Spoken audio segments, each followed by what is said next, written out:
สวัสดีครับผมสุเมธ เพ็ญสุข Senior Vice President พระราม3 Honda Group ครั้งแรกที่ทางฝ่ายบุคคลคุณธัญรัตน์บอกว่าพี่สุเมธครับเดี๋ยวหนูจะส่งพี่มาเรียนการฟังผมก็ไม่ได้แย้งอะไรนะครับแต่คิดอยู่ในใจลึกๆว่า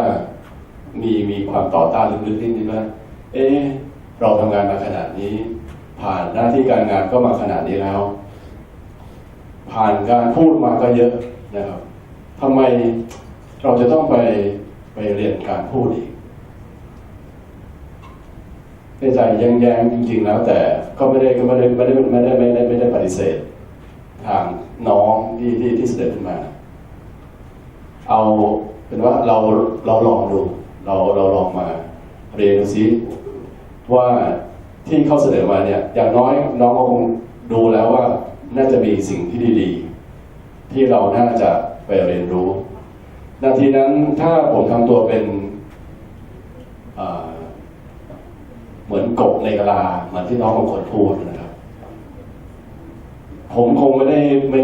ด้มาเรียนรู้สิ่งดีๆจากอาจารย์แสงธรรมบัวแสงธรรมเมื่อมาเรียนผมพบความจริงว่าสิ่งที่เราคิดว่าเราทำได้ดีสิ่งที่เราคิดว่าเราทำได้เราพูดได้ในอดีตมันยังไม่ใช่เรายังมีสิ่งที่เราต้องเรียนรู้ยังมีสิ่งที่เราต้องปรับปรุงต้องพัฒนาตัวเองอีกเยอะ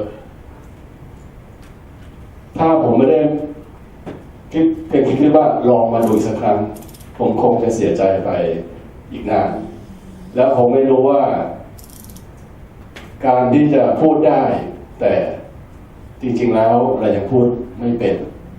ยังไม่มีอะไรที่สมบูรณ์เพราะฉะนั้นอย่าหยุดการเรียนรู้อย่าหยุดการพัฒนาอย่าทำตัวเป็นน้ำที่ล้นแก้วเพราะฉะนั้น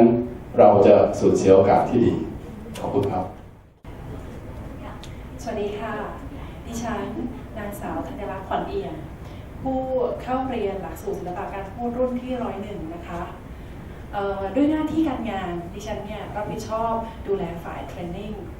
ของบริษัทพระราม3 Group Hondaอยู่แล้วนะคะได้พิจารณาหลักสูตรนี้เพื่อให้ผู้บริหารของบริษัทได้เข้าร่วมและขณะเดียวกัน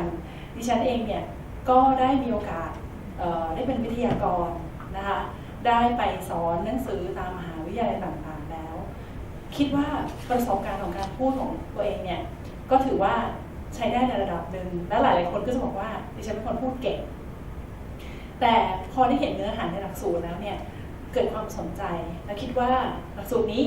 เราน่าจะเข้ามาเรียนด้วยเพราะเราเองแค่พูดเป็นแล้วก็พูดเก่งแต่เรายังขาดการพูดดีนะคะแล้วก็พูดให้มีสาระแล้วก็มีประโยชน์หลังจากที่เรียนมาแล้วเป็นระยะเวลา3 วันเนี่ยรู้สึกว่าตัวเองมีพัฒนาการจากเดิมขึ้นมากมายค่ะแล้วก็คิดว่าท่านใดที่เคยคิดว่าตัวเองพูดเก่งอยู่แล้ว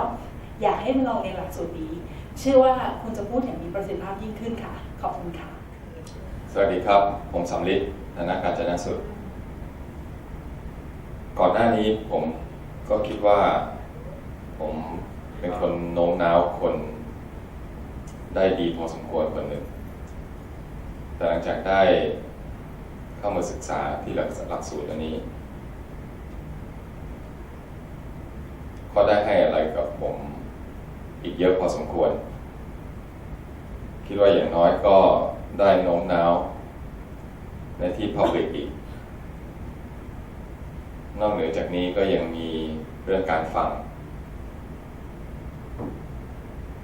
ผมก่อนหน้านี้ก็ยังมีข้อด้อยในเรื่องการฟังเพราะว่าผมอยู่ตรงนี้ก็เลยคิดว่าความคิดของผมน่าจะต้องดีมากแต่ถ้าเราได้ฟังมากกว่านี้เพิ่มขึ้นมันจะเสริมสร้างความคิดได้มากกว่านั้นอีกขอบคุณครับสวัสดีค่ะอัญจนาแดโดยค่ะเริ่มแรกจากการที่ได้มาเรียนที่นี่นะคะ จากการที่บอกหัวหน้าตัวเองว่า อยากเรียนอะไรก็ได้ที่พัฒนาตัวเองขึ้น เพื่อให้ตัวเองได้มีศักยภาพมากขึ้น เพื่อเป็นประโยชน์กับองค์กรของเรามากขึ้น ตอนแรกคิดแค่นั้นจริงๆค่ะ คิดแค่ว่าสิ่งที่เรามาเรียน เรานำกลับไปใช้ในการทำงานของเรา คิดเพียงเท่านั้นจริงๆค่ะ แต่หลังจาก3 วันที่ผ่านมา ได้เจอเพื่อนๆได้เจออาจารย์ กลับพบว่าประสบการณ์ทั้ง3 วันนี้ค่ะ มันไม่ได้เพียงแต่ใช้นำกลับไปใช้ในชีวิตการงานของเรา แต่ณปัจจุบันนี้ดิฉันคิดว่าดิฉันสามารถนำกลับไปประยุกต์ใช้ในชีวิตประจำวันของเราได้ด้วย ทั้งเรื่องของการงานทั้งเรื่องของชีวิตส่วนตัวทั้งเรื่องครอบครัว เราสามารถนำความรู้เพียง3 วันนี้ที่อาจารย์ได้มอบให้มาประยุกต์ใช้ได้หมดเลยค่ะต้องขอบคุณ The Best ค่ะ ผมเก่งประจิตครับ ต้องขอบคุณพี่ชาย ที่แนะนำคุณแม่ผมให้ผมได้มาคอร์ส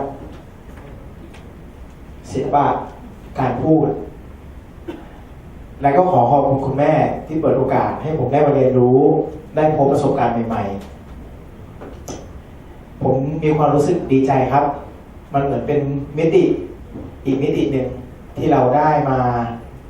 เรียนรู้ได้มาศึกษาได้มาทำความเข้าใจเกี่ยวกับการพูด ที่ไม่ต้องมีครับเยอะผมเยอะโออะไรหลายๆอย่างเหมือนทำให้เรามีสติในการเรียนคำพูดมากขึ้น วันนี้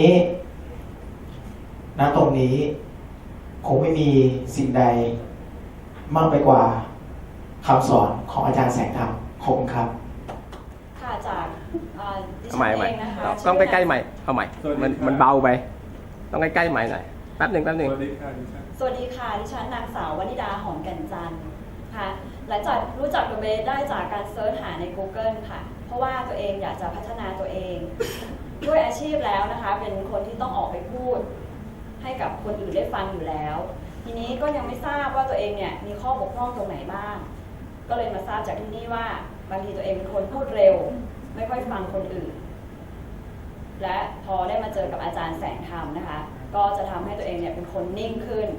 แล้วก็ฟังคนอื่นให้จบก่อนที่จะตอบคำถาม หรือที่จะสวนกลับคนอื่น ก็อยากจะพอได้มาเรียนแล้วอยากจะกลับมาเรียนอีกนะคะด้วยหลักสูตรอื่นๆ ที่นี่อาจารย์นะคะเก่งมากแล้วก็มีมิตรภาพดีๆค่ะทั้ง3 วันต้องขอบคุณเดอะเบสมากค่ะ